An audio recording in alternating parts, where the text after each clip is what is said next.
407 years ago, it was 1934, because 407 is 87 years. So there you go. You learned something today. Basically, when Lincoln said that at the start of his Gettysburg Address, he was basically saying 87 years ago, our country was founded. I don't know why he couldn't have just said that. People spoke differently back in the 1800s. But this week, we are talking about Abraham Lincoln. I'm not changing the format. There was just a lot of weird things about Lincoln's life. So we're going to get into it right now. It's Our Weird World.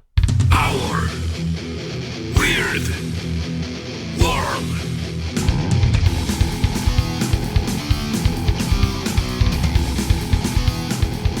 Welcome to Our Weird World. I'm your host, John Henson, and today we are looking at the life of Abraham Lincoln. Now, I know what you're thinking. You're probably still a little scarred about Japanese July last year. Maybe you're still scarred about the Black History Month episode from earlier this year. Maybe you're just a little anxious about what I'm going to be covering with Abraham Lincoln. But look, don't worry.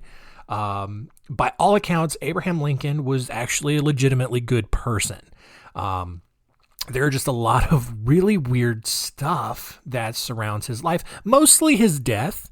But you know, we're gonna look at all of it today. So, pretty sure there are a lot of things here that you haven't seen before or heard before. But I think they're really interesting. So we're jumping into story time.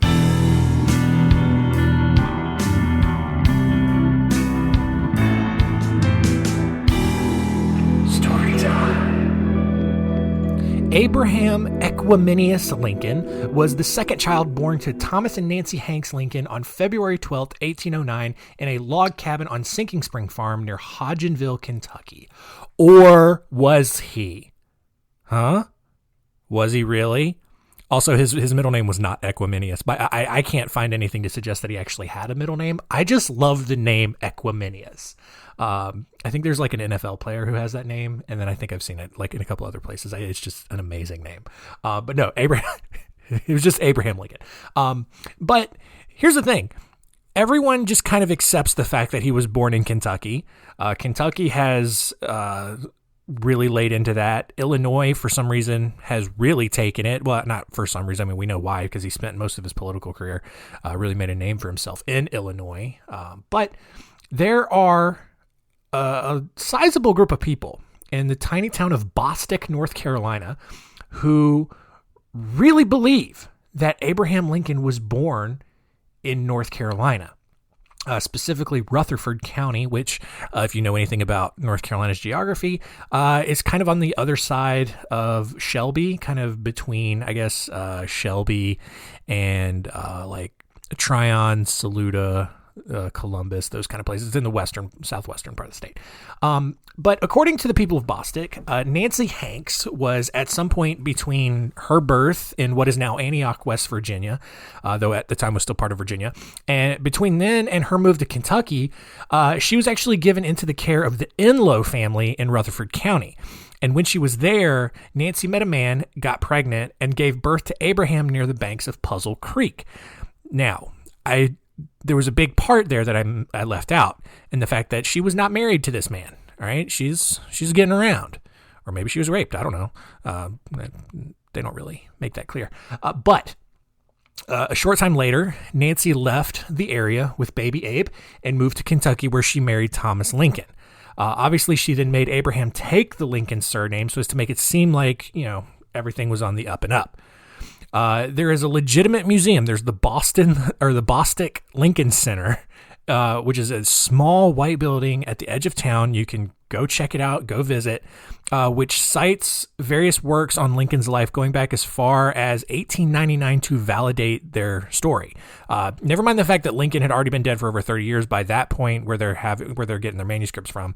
But part of their evidence, I guess, includes a letter to a Confederate soldier that basically was telling the story of Abe's birth in Rutherford County and Nancy's departure on that wagon train with Abe in her lap. That letter was not written by Abraham. It was not written by anyone associated with Abraham. Like this is probably just like some crazy rumor that got started during the Civil War by a bunch of bored Confederate soldiers, and then it just got out of control. It was just like, it's like, hey man, the President Lincoln, he's actually a Southerner. He's born in North Carolina, right on there by the Puzzle Creek, over there in Boston. No way. That's incredible. Oh, I'd heard he's born in Kentucky, and then he done went over to Illinois. But if you say, I mean, I hadn't got no reason to doubt you. You're a good Christian man. You ain't gonna lie to me. That's right. That's what I done heard. And this dude just sitting there making it up, probably. I have to remind myself to stop going into characters for too long because I'll just do it forever. So yeah, this Bostic Lincoln Center is more than happy to offer tours of their, quote unquote historical sites. They have narrowed down the location to exactly where Abraham Lincoln was born, like right there by the creek. You can go do tours and all of that. You can listen to their arguments. Yeah, I don't know. It's probably a load of crap. I don't know that there's any legitimate evidence that Nancy Hanks spent any time in North Carolina. It just seemed like she had always lived in the Virginia/West Virginia area, then moved over to Kentucky, and then got married and had Abe. But whatever. Regardless of where he was born, you kind of know how Lincoln's life progressed from there. He was super into logs, I think. I don't know why else they would be named after him. But then he got into politics in Illinois. There was Stephen Douglas. I'm really just kind of spitballing off the top of my head just what basic Abraham Lincoln knowledge that I have. Got married to a woman named Mary. They had some kids. And then he won the presidency and people freaked out. All right. You think things are bad today. You think things are really polarized today. We still have not gotten back to the point where half the country is just like, screw you guys, I'm going home. All right. We haven't gotten there yet. We just angrily tweet about it, and make maps to show what it would look like if half the country decided to leave. But so that's what Lincoln was faced with, a country that decided we're going to split up and there's nothing you can do about it. And instead of being like, all right, fine, screw you guys, go make your own country, Lincoln was like, no, come on, man, we got to stay together. Because I'm sure that's exactly how he sounded. And, so he's doing all the stuff and he's running the Civil War for the Union, and things are going, and fast forwarding through all of that. And then we get to April 15th, 1865, when Lincoln gets assassinated. And here's where some stuff starts to get weird. Earlier that day, Major Henry Rathbone and his fiancée Clara Harris were invited by President Lincoln to see a play that night at Ford's Theater. That means that Rathbone was with Lincoln in the presidential box when he was shot. Fun fact, it could have been future President Ulysses S. Grant or several others, but they had all declined because, look, if we're being honest, community theater sucks. All right, I know that's going to hurt some of you theater people's feelings out there, but most of you are not good at it. All right. I went to several community theater plays in my day, back when I lived in a smaller town. And I also saw a lot of high school plays, which admittedly is even worse. But it's just not good. The acting feels forced and there's no real connection to the character. It's not believable. I am very aware that I am watching a play. I'm not sucked into the story at all, at least with movies and maybe Broadway. I haven't seen a Broadway play, but I saw like parts of Hamilton. It's all right. I kind of was able to suspend some disbelief, kind of. and really immerse into the songs that they were singing and stuff like that. But community theater sucks. And I get that we need it. We need arts and stuff like that, especially in our smaller rural towns where art is not appreciated enough. But, it is so bad. Anyway, basically, back to the point of the story, Abraham Lincoln asked a bunch of people to go with him to the play. They all turned him down. That should tell you something. The president of the United States asks you to go to a play with him or her, if that's the case at some point. And you are like, honored, really, thank you. But no, I've got better things to do. I mean, come on, it's 1865. I mean, we got the whole world in front of us. The war's over. There's a lot to do. We can go look at destroyed buildings, or we can go check out what the new freed slaves are up to. They're not slaves anymore. They're just black people now. That's pretty incredible. Wow. Who today, regardless of your political leanings, who's really nowadays going to, the president comes to you and is just like, hey, come see this play with me. It's going to be a pretty cool experience, all right? Even if you hate the guy, all right? If Donald Trump had come to me and said, hey, this is a bad Trump impression. Would you like to go? I don't know what I can't find it.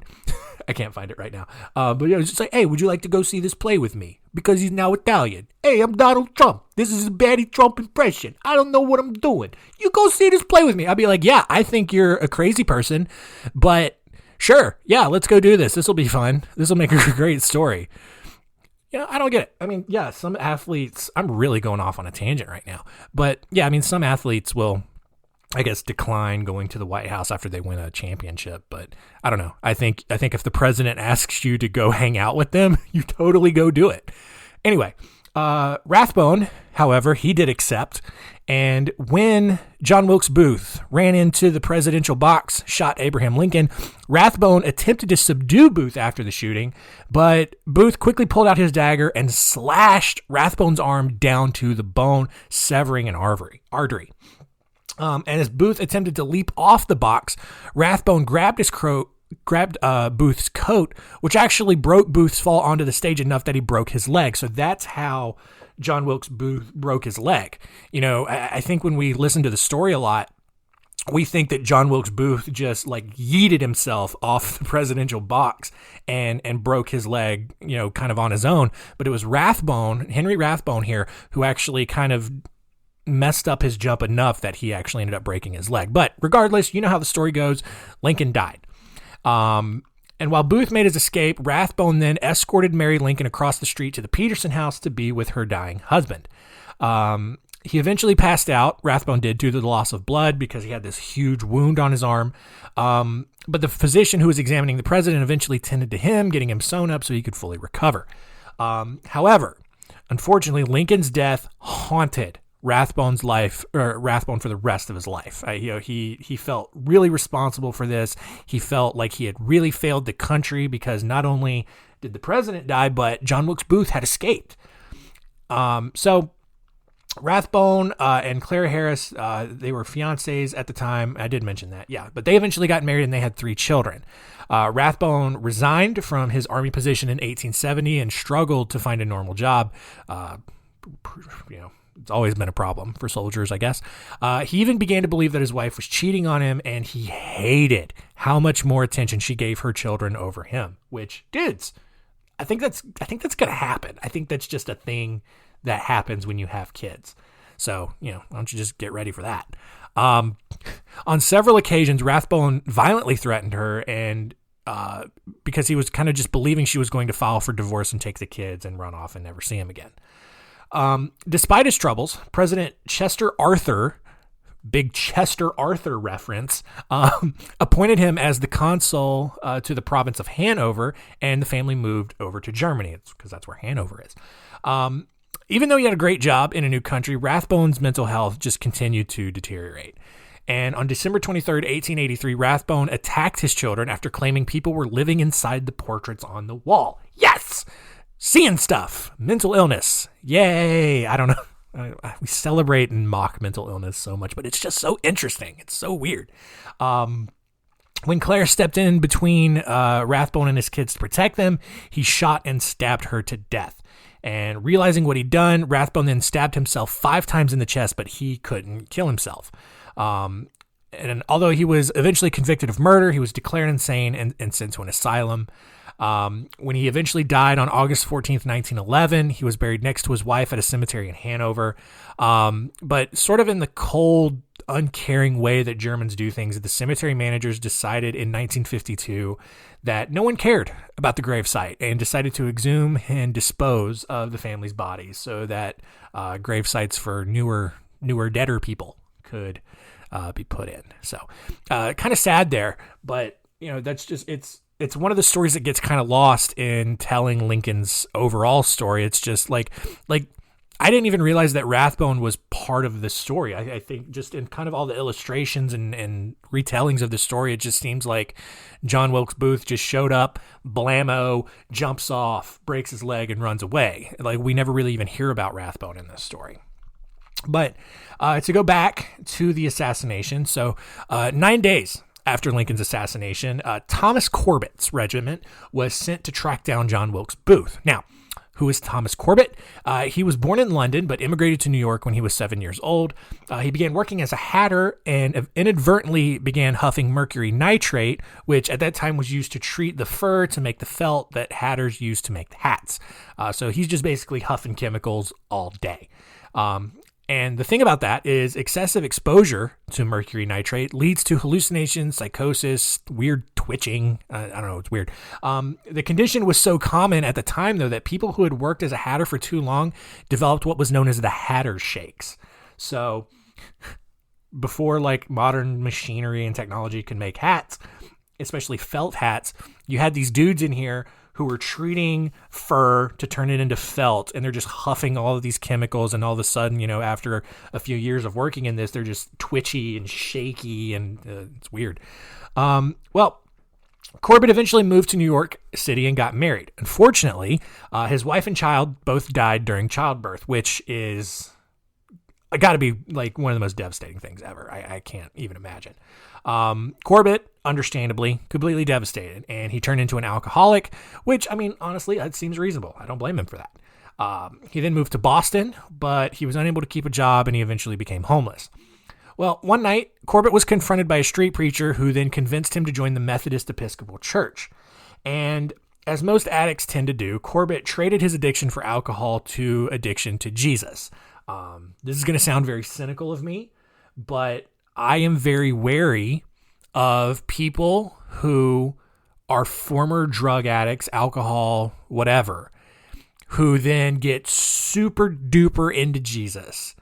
And that's all they're into. They're at church all the time. They're always talking about Jesus, always talking about the great things Jesus has done for them.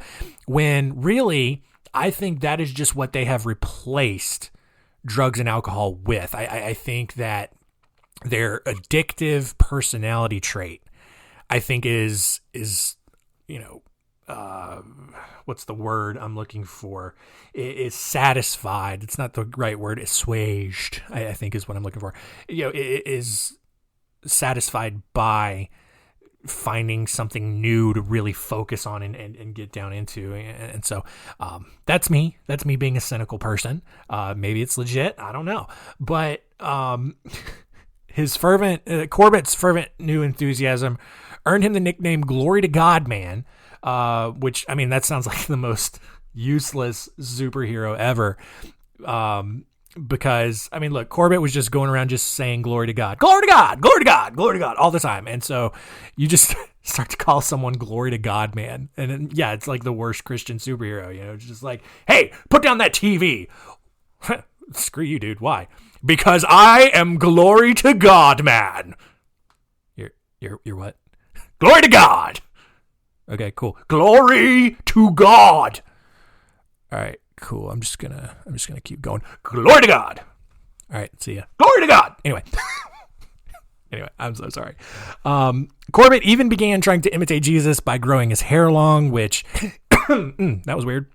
in the 1850s, and so around when he was living. That had to be super weird. But it got him out of drugs and alcohol. And after getting sober, Corbett finally got a stable job back as a hatter, so he could keep being a little shaky guy. But he quickly got on his coworkers' nerves because Corbett felt that it was necessary to stop and pray and sing for the office whenever someone said a cuss word, which in Boston happens at a rate of like 5 swears per second. And look, I get it. Like, we've all had that annoying coworker who just really thinks that you should be into the stuff that they're into, because the stuff that they're into has really changed their lives, and it could definitely change your life too. And it's like, dude, I don't care that you get up at 5 a.m. and go huck stones in an open field with a bunch of other dudes. Like, fine. That's cool. Maybe this is a real conversation that I had with someone. I don't know. But it's like, I don't care. All right. If I'm interested in something that you're doing, I will come and ask you about it. Do not force it down my throat. All right. But, it's just like people in Boston, they're just cussing everywhere. And every time, Corbett hears a cuss word, he has to stop and pray and sing, a hymn. And it's just, that can get annoying real fast. All right. Like, again, I have no problem with people who are religious, but there are just those super Jesus-y people that are just like, dude, you're too much for me right now. Like, let me be me, live my life. I respect you. Do what you do, but don't get all up in my grill about it.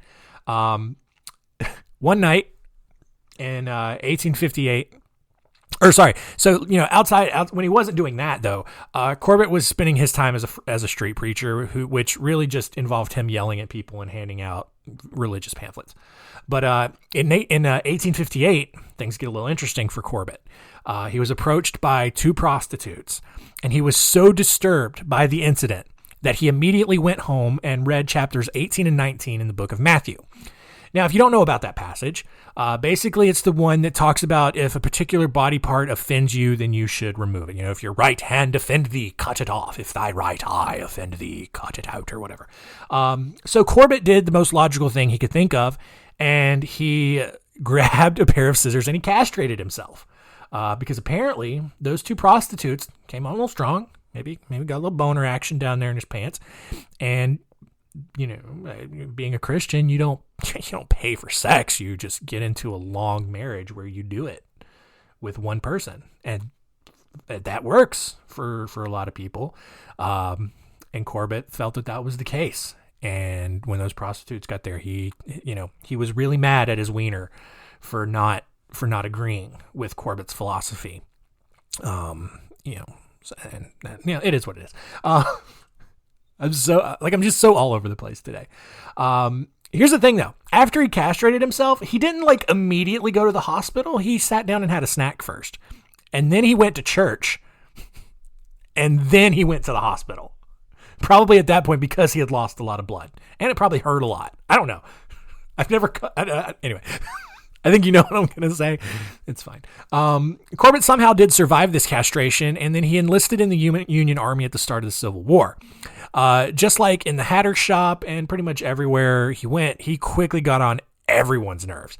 And when he openly criticized Colonel Daniel Butterfield for taking the Lord's name in vain, he was then stuffed in a guardhouse for a week. Because in the military, I'm guessing you don't really talk back to your commanding officer. I think that's just how it goes. Despite his punishment, Corbett continued his insubordinates and disobeyed orders from his commanders just because that's what Jesus would have wanted, you guys. He was eventually court-martialed and sentenced to be shot to death. That's awesome. I don't think we do that to our soldiers anymore. But look, a soldier acts out, court-martial him, shoot him. They're trained killers. You can't release them back out into the wild if they're, bad. I'm sure that's a very strong stance to take against our military because as a country, we are supposed to respect them 100% and not say anything bad about them. But I'm just saying, you can't just let terrible people back out into the world. Fortunately for Corbett, those charges were dropped and he was discharged in 1863. And I realize this is about a completely different person, but it's going to tie back into Lincoln, I swear. Corbett, though, even though he was discharged from the army, he wasn't about to just abandon his country. So he re-enlisted the following month and was promptly captured by the Confederates. He was returned to the Union in a prisoner exchange, probably because he was too religious even for the Southerners, and was sent to a hospital to be treated for scurvy. When he returned to war, he was actually promoted to sergeant. 2 days after being sent to hunt for John Wilkes Booth, now we've kind of circled all the way back here, Corbett's group had actually found him and surrounded Booth and one of his accomplices in a barn in Virginia. Booth's accomplice immediately surrendered, but Booth stayed inside like he was going to see this thing out. So Corbett, he was just like, I got this, you guys. He ran around to the back of the barn and set up near a large crack in the barn wall. And when he looked inside, he saw Booth aiming his gun right at him. And Corbett, acting on his military training, immediately shot Booth in the head with his revolver. And despite having killed a presidential assassin, there was just one tiny problem with that. Corbett's men had been clearly ordered to capture Booth alive. And so when Lieutenant Colonel Everton Conger asked who had shot Booth, Corbett immediately stepped forward. He's a good Christian guy. He's going to tell the truth. "Why on earth did you do that?" asked Conger in a way that was probably like way less profane than how I just said it. And Corbett was just like, "Providence directed me. It was Jesus. Jesus told me to do it." And Corbett was then arrested for that and sent to the Department of War to be court-martialed again. When he emerged from questioning, Corbett was greeted by a roaring crowd who hailed him as a hero, and he was awarded $1,653.84 as part of the reward for Booth's capture. After being discharged again in 1865, Corbett kind of bounced around the Northeast as a traveling preacher. And as time went on, though, he became more paranoid that the secret order, quote-unquote secret order, was going to get revenge on him for murdering Lincoln's assassin because they had wanted Booth captured alive. He began carrying a pistol with him wherever he went and began brandishing it at anyone he thought was a danger to him, which that's got to be fun to encounter. Just dude walking down the street. He looks at you funny. You look at him funny. All of a sudden, he just like points a gun at you and be like, you part of the secret order? All right. I'm sorry. I didn't capture him alive like you wanted for your Illuminati experiments or whatever you wanted to do with him. All right. I shot him. I'm sorry. You better freaking keep going, man. Glory to God. Anyway, that's weird. Corbett eventually made his way out to Kansas, where his fame as Lincoln's Avenger got him a job as an assistant doorkeeper to the Kansas House of Representatives. That's a real fall from grace. It's like this national hero. He killed Lincoln's assassin. And your reward, be the doorman at the government house. Anyway, a month later, Corbett had actually convinced himself that people who worked in the Kansas House of Representatives were discriminating against him. Can't imagine why. And Corbett responded by chasing them throughout the house with his gun. So I'm pretty sure you can't do that. He was arrested for that outburst and sent to the Topeka Asylum for the Insane. A year later, though, he broke out, as the craziest of the crazies do, and just rode a horse off into the distance. He built a cabin in the forest near Hinckley, Minnesota, where many people believe he died in the Great Hinckley Fire in 1894. Maybe he started it. I don't know. But we don't really know what happened at that point. Maybe the secret order got him. Or, I don't know. But weird story. And that's kind of what I was saying. It was just like the people who were just in Lincoln's life, especially around his death, just had all these weird things happening to them, and they were just ended up being weird people in general. And so you'd think that would be the end of Lincoln's story, right? Like, we've covered his assassination, we've covered the people who captured his assassin. You'd think that's the end, right? Well, no. In the years following Lincoln's death, several people reported seeing President Lincoln around Washington, D.C.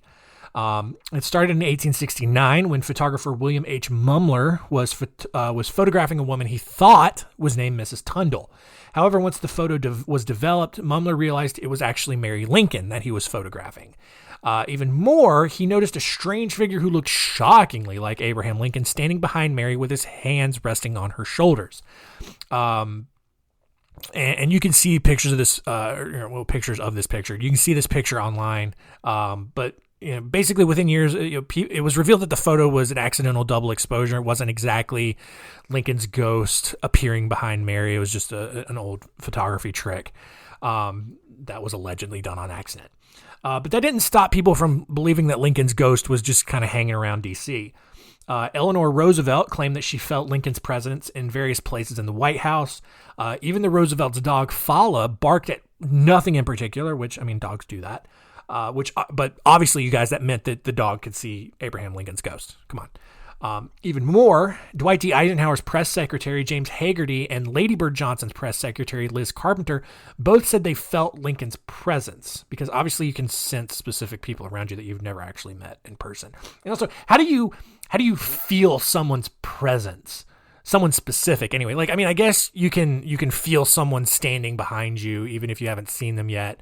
But I don't know, just like someone that they had never actually met or been around before. Like, I can't sit here right now and say, like, you guys, I feel Mick Jagger in this room right now. I don't know why I went to Mick Jagger. That's the first name I could think of. I feel him. I feel his presence in this room right now. He's with us. No, you don't. Shut up. Many people also claim to hear footsteps outside of the Lincoln bedroom because there aren't just other people in the White House. Harry S. Truman's daughter Lillian even claimed to hear knocking on the Lincoln bedroom door that she believed was Lincoln's ghost and not someone else. Along with knocks and footsteps, though, several people have actually claimed to see Lincoln's shadow lying on the bed in the Lincoln bedroom, which wasn't even his actual bedroom, by the way. It was just a meeting room when he was the president. So, come on, you guys. Others have seen Lincoln sitting at the edge of the bed, putting on his boots. Grace Coolidge, Calvin Coolidge's wife, I think, saw Lincoln staring out a window in the Yellow Oval Room.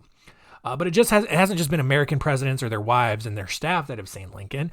Queen Wilhelmina of the Netherlands, on a visit in 1942, heard footsteps and a knock on the door. Allegedly, when she opened it, Lincoln was just standing in front of her, and she immediately fainted. Maybe that was real. I don't know. Winston Churchill, on one of his visits to the White House, allegedly ran into Lincoln as he was completely naked coming out of the bath. And then there was like this little weird exchange. It was like, "Good evening, Mr. President," said Churchill, like kind of embarrassed because, he's fat and naked, probably very embarrassed of how he looks. "You seem to have met me at a disadvantage." And then Ghost Lincoln just smiles and fades into the nothing, all weird and ghostly like. Sure. In the 1960s, Lyndon B. Johnson and his giant wiener saw Lincoln's... That's apparently a true story. I mean, that's maybe a whole nother episode at some point, but yeah, apparently Lyndon Johnson had a big wiener. Anyway, Lyndon B. Johnson saw Lincoln's ghost when Johnson was stressing about the Vietnam War. Johnson quickly making the connection between the unpopularity of the Vietnam War and the Civil War that Lincoln dealt with. He kind of asked Lincoln how he handled things. And all Lincoln said was, "Don't go to the theater," because that's how Lincoln talked. And because, I mean, look, yeah, ghosts have a sense of humor. Sure. I guess. Following other sightings in New York and Illinois, I don't know why I said it, Illinois, I'm sorry. Lincoln's ghost was last seen in the early 1980s when a White House operations foreman saw Lincoln at the top of the stairs. To make it weirder, several people, starting with Ulysses S. Grant's administration, reported seeing Willie Lincoln's ghost, who was Abraham's son who died at 11 years old from typhoid fever on February 20th, 1862. People who saw Willie Lincoln included Linda Bird Johnson Robb, who was Lyndon B. Johnson's daughter. And Linda apparently had a full conversation with the kid. I don't know what the conversation was. There weren't anything about that in the notes. But maybe Lincoln's ghost is still, hanging around somewhere. Probably not. But maybe. Who knows? But that's finally, I think, the end of today's stories.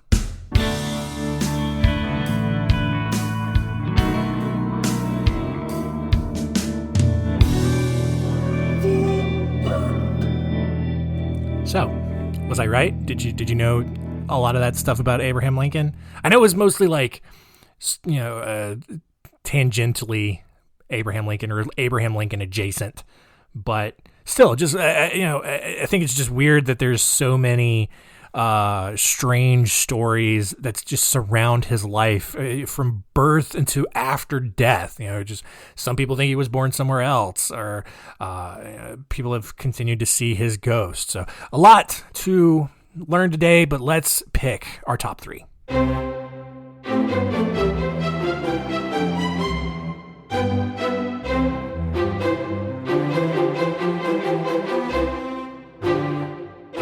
What did we learn? Number 1, Abraham Lincoln may have actually been born in North Carolina. Probably not, but there's quite a few people who actually think he was. Number 2,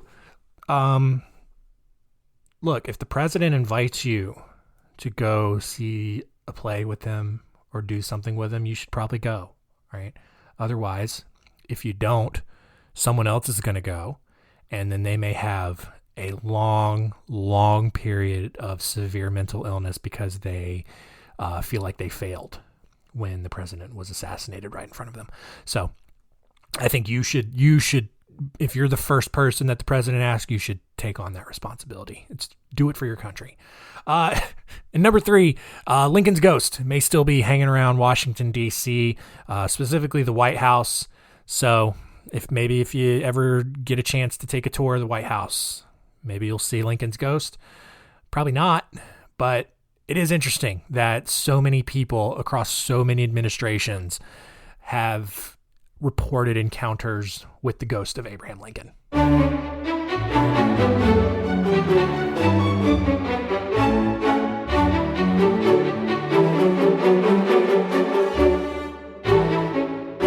Next week on Our Weird World, we're staying kind of in the government theme, getting deeper into the government theme with some real government projects. We're going to be talking about Project MK Ultra, Operation Wetback. I swear to God, that's the name. I'm not being insensitive right now. Operation Dropkick, Project Chariot, and Operation Acoustic Kitty. And I'm going to tell you right now, if you are on the fence about whether or not you trust the government, this episode is not going to make you see them in a positive light. All right. Some real shady stuff going on in the government, mostly back, in the 50s and 60s, if we're being honest, but maybe that stuff is still going on today. We don't know. It hasn't been declassified yet. So, we're going to confirm maybe some conspiracies and get real weird next week. So thank you all for listening. Keep telling all your friends. This podcast is slowly growing, but love all the feedback that you guys have been providing. It's been great. And keep it weird.